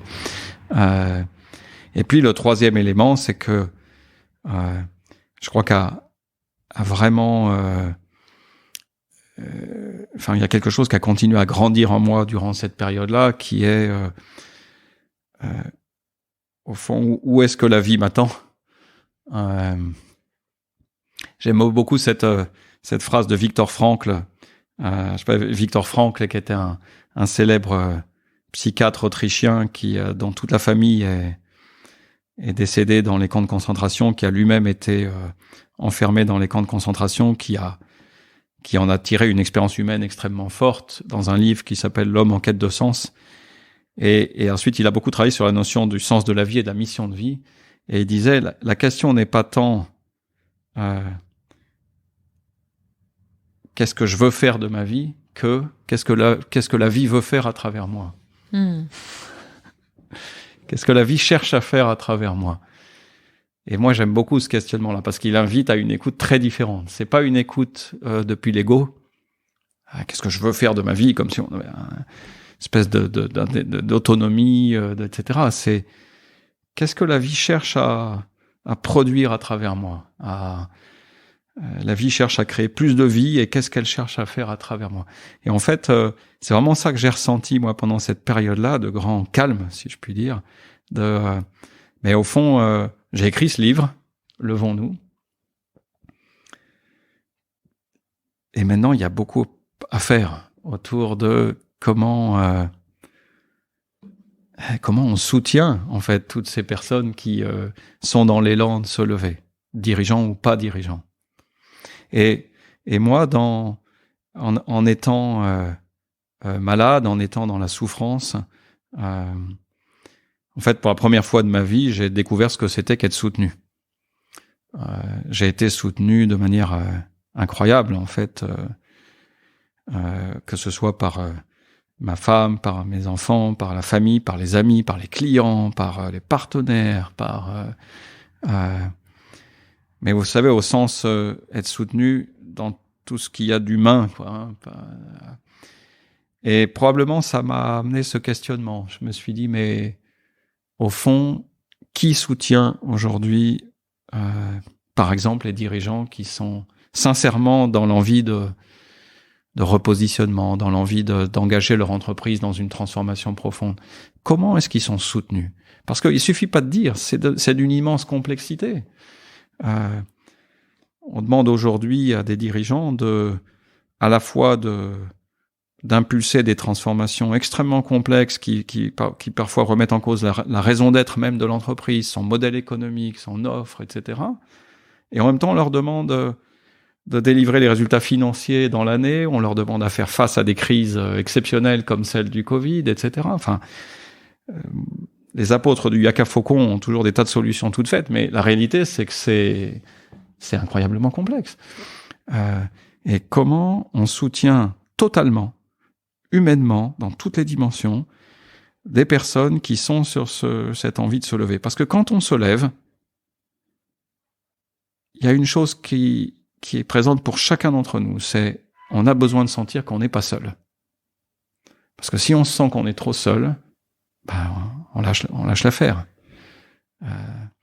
Et donc, ce qui a émergé en moi à ce moment-là, c'est il y a l'appel d'un nouveau projet, en fait, où j'allais me consacrer à 100% à ça. Et il y a eu là-dessus, un grand tipping point, quelque part. Hein, c'est de dire, la vie est trop précieuse, la vie est tellement précieuse, le temps est tellement précieux que j'ai plus une minute à perdre à travailler avec des gens qui n'ont pas envie. Et qui sont pas dans ce moment-là de leur chemin. C'est pas un jugement. C'est des gens qui sont pas, pour l'instant, dans ce moment-là de leur chemin et parce que malgré tout, parce qu'il fallait faire tourner Seren6, etc., continuer à travailler aussi avec des organisations qui étaient quand même pas en train de se transformer radicalement, faut dire ce qui est. Et tout d'un coup, ça a été clair pour moi de dire, mais je n'ai plus envie de travailler avec des gens qui n'ont pas envie, qui se lèvent pas, qui sont pas dans ce moment de se lever. Et ça a été très libérateur pour moi de me dire, je fais ce choix. Et quelque part, il y avait cette voix qui me disait, n'aie pas peur, n'aie pas peur. Voilà. Et donc, c'est à ce moment-là que il y a quelque chose qui est né, parce que je me suis posé la question. Je me suis dit, ok, mais si donc c'est ça que tu veux faire, d'être celui qui accompagne, qui soutient ces personnes qui se lèvent, comment tu vas le faire? Alors, il y a la réponse évidente, c'était comme tu l'as fait déjà depuis une dizaine d'années, à travers le coaching individuel de dirigeants. Mais je sentais, je me disais, on a besoin de quelque chose peut-être de plus puissant. Et un jour m'est venu, je m'en souviens encore très très bien de ce moment-là, au petit matin dans une lecture, de cette intuition de me dire, je veux faire ça. Je crois qu'il y a quelque chose de très puissant à faire autour de l'idée d'un cercle de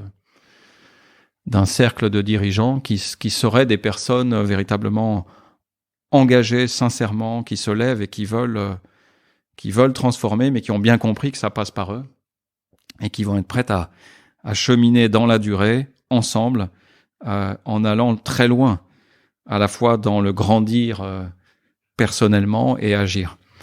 Et je me suis dit, mais waouh, j'adorerais animer comme ça ce type de cercle, qui est évidemment tout sauf les clubs de dirigeants où on vient, entre guillemets, se faire mousser.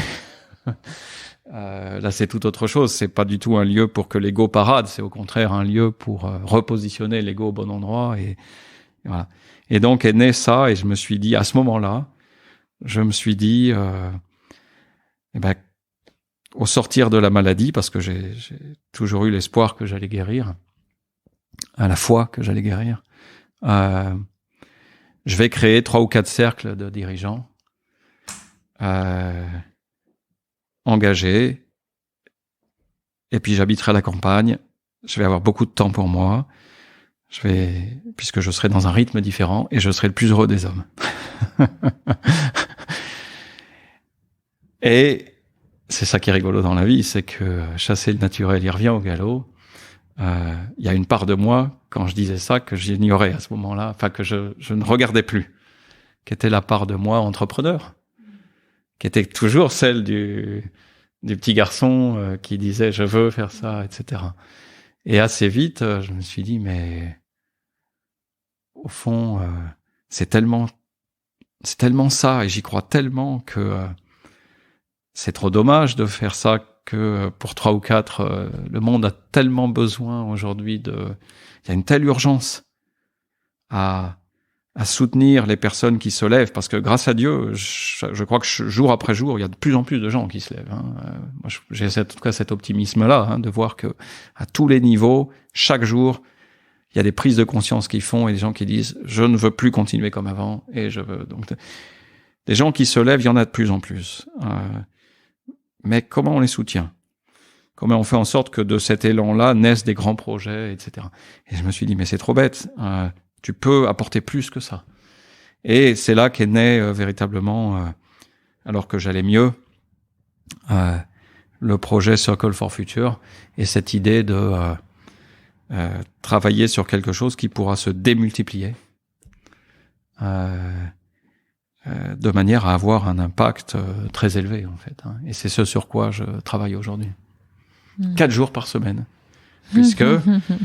Puisque une des choses autour de faire de moi la personne la plus importante et la santé, ça m'a amené à cette décision, quand j'ai repris le travail, de dire je vais travailler 4 jours par semaine et je ne travaillerai pas le mercredi. C'est ce que je fais pour l'instant, et je m'occupe de ma fille le mercredi. Et j'adore ça. Ouais. Si tu avais une baguette magique, tu ferais quoi? Tu serais pas coach, Romain? Non.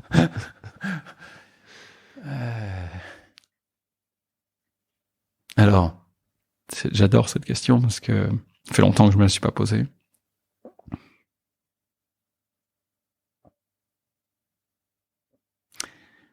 Pour ce qui est de ma propre vie, je changerai pas grand-chose parce que j'ai vraiment, je me sens aujourd'hui extrêmement joyeux dans ce que je fais, j'ai l'impression d'être la vie m'a amené là où m'a amené au bon endroit, si je puis dire. Au bon endroit par rapport à qui je suis et probablement ce que je suis censé apporter dans cette vie et à cette planète. Et j'ai tellement l'impression aujourd'hui que toutes les planètes sont alignées. Alors j'ai cette croyance d'ailleurs que quand on petit à petit, à travers les décisions qu'on prend, on atterrit au bon endroit, les planètes s'alignent. Et les choses semblent faciles, les choses marchent, sans que ce soit des gros efforts, etc. J'ai cette croyance-là, à la fois pour ce que je vis pour moi, mais sur ce que j'ai vu pour beaucoup de personnes. Et donc, je changerai pas grand-chose de ma propre vie, tant j'adore ma vie aujourd'hui, dans l'équilibre que je trouve aujourd'hui, à la fois d'un projet qui est un projet de vie. C'est probablement le projet que j'ai toujours rêvé d'avoir, sans l'avoir imaginé auparavant. D'un équilibre de vie où j'ai du temps avec ma fille, ma petite dernière, parce que les grands maintenant sont plus à la maison. Alors la seule chose que je changerais, c'est que j'habiterais à la campagne, ce qui est quelque chose qui s'est pas encore réalisé.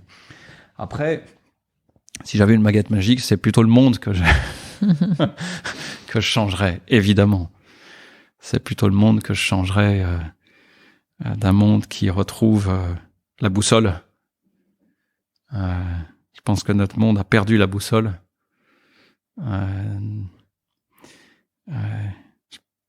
Et j'ai l'espoir qu'il la retrouve. Je crois que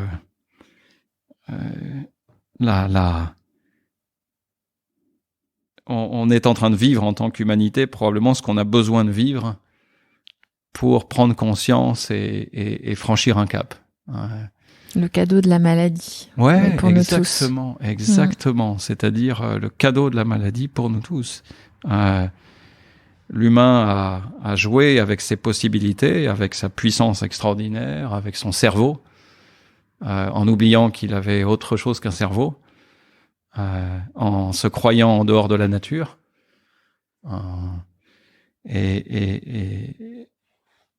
Et la maladie arrive d'une certaine manière, la maladie de civilisation. Alors c'est aussi la maladie de la pandémie, mais on peut regarder ça plus largement, la maladie d'une fin de civilisation. Et au fond, c'est probablement exactement ce qu'on a besoin de vivre pour ensemble prendre conscience et commencer à forger un nouveau récit. Moi, j'ai cet espoir-là. Je crois que l'être humain a une capacité prodigieuse de s'élever, de s'adapter, de prendre conscience, et je fais pas partie de ceux qui pensent que on est voué à la destruction ou à détruire notre planète. Je ne crois pas, contrairement à ce que certains ont pu écrire, que l'être humain, vous savez, un livre qui s'appelait Le Bug humain, que nous sommes condamnés à détruire notre planète. Je crois pas. Je crois que nous avons beaucoup plus de potentiel que ça. Même si parfois il paraît un peu caché, mais je crois qu'on assiste à une période incroyable où il y a autre chose et vous avez à votre micro ici beaucoup de gens qui témoignent de ça, voilà, donc effectivement la maladie est un cadeau. En tout cas, s'il y a un bug humain, il y a une mise à jour qui est en train d'être faite là. Parce que c'est un peu l'hypothèse que tu émets dans ton bouquin où tu dis, je cite, « Et si cette transition d'époque n'était autre qu'un rééquilibrage au long cours des principes masculins et féminins qui dominent l'univers et la création tout entière. » On est en train de se rééquilibrer.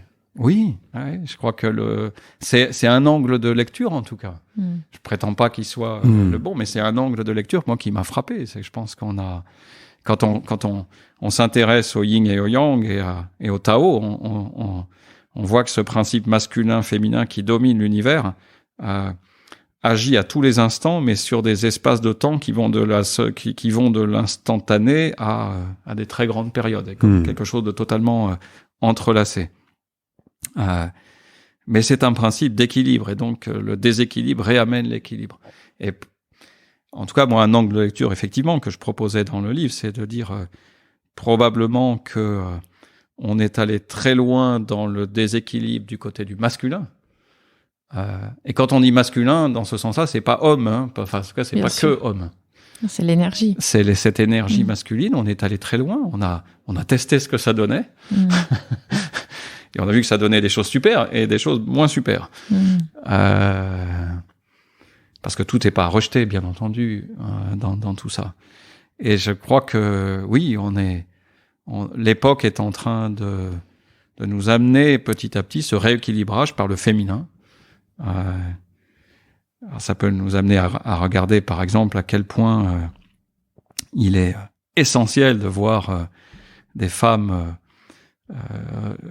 occuper de plus en plus de fonctions de responsabilité partout, et l'important qu'elle le fasse depuis la féminité, hein, et non pas, enfin en tout cas depuis cet équilibre, et non pas depuis une tentative d'être dans le masculin parce que les codes forcent à ça. Et en même temps, de manière très intéressante, on voit les hommes réinviter le féminin. En tout cas, moi, c'est mon propre chemin. J'avais un masculin très fort, et si je regarde depuis une quinzaine d'années, mon propre chemin, c'est le féminin, en fait. Hein. Et je crois que c'est le cas pour beaucoup d'entre nous, et qu'effectivement, dans cette, moi j'appelle ça transition de civilisation. Hein. J'aime pas le mot effondrement, parce que je trouve violent, et je trouve que ça correspond pas vraiment à la réalité. La nature fonctionne pas comme ça, véritablement. Mais de transition, il y a quelque chose de l'ordre de rééquilibrage du masculin et du féminin. Et c'est une grande chance d'être témoin de cette époque-là, et acteur. Génial. Est-ce qu'il y a une dernière chose que tu as envie de partager, Antoine ? Il y a deux choses. La première, c'est un mot qui me tient extrêmement à cœur, c'est le mot de confiance. Ça, c'est un mot qui m'habite depuis toujours. Je crois que la confiance est une énergie extraordinaire. Et quand elle est pas là, c'est très difficile. D'ailleurs, c'est un des défis de notre époque, hein, de la perte de confiance massive dans les institutions, mais je pense que ça correspond à cette période qu'on est en train de vivre, et ça va pas durer. Mais voilà, j'ai envie de parler de confiance, qui part de la confiance en nous-mêmes, dans notre potentiel. Nous avons tous un potentiel incroyable et infini pour évoluer, pour créer, pour nous repositionner, et nous avons tous beaucoup plus de puissance que nous le croyons. Et je dis pas puissance, évidemment pas au sens de l'ego et de la domination. Nous avons tous beaucoup plus de puissance que nous le croyons pour agir positivement autour de nous, quelle que soit l'échelle. Et c'est aujourd'hui quelque chose qui m'anime, de reconnecter le plus de personnes possible à cette confiance. Et après, pour moi, la confiance, ça part de la confiance en soi, dans cette possibilité, dans son potentiel.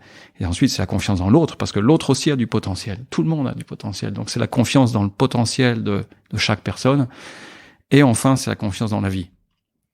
La vie est bien faite. La vie nous amène ce dont on a besoin. On en a parlé là. Donc, quand on choisit ce regard-là, et qu'on choisit de tout voir comme un cadeau, c'est le plus beau des cadeaux qu'on puisse se faire. Et si j'avais un cadeau à faire, ce serait ça. Hein, c'est de se rendre compte que en choisissant ce regard-là sur la vie, tout change et de façon extrêmement positive. Voilà. Merci beaucoup, Antoine. Merci pour le cadeau que tu viens de nous faire, parce que tu nous as offert des messages, ton regard sur la vie, sur l'entreprise, sur ce que c'est que d'être dirigeant. Diriger avec le cœur, avec l'amour. Tu nous as aussi partagé beaucoup de bonnes nouvelles. Dans chacun des risques, il y a aussi des opportunités. La nécessité de se faire accompagner, d'écouter cette petite voix qui est en arrière-plan, qui, un jour ayons confiance, repassera au premier plan, et qu'on est tous sur un chemin. Donc faisons ce chemin, et se relier au service du vivant et de la vie. C'est une chouette mission. Merci beaucoup, Antoine.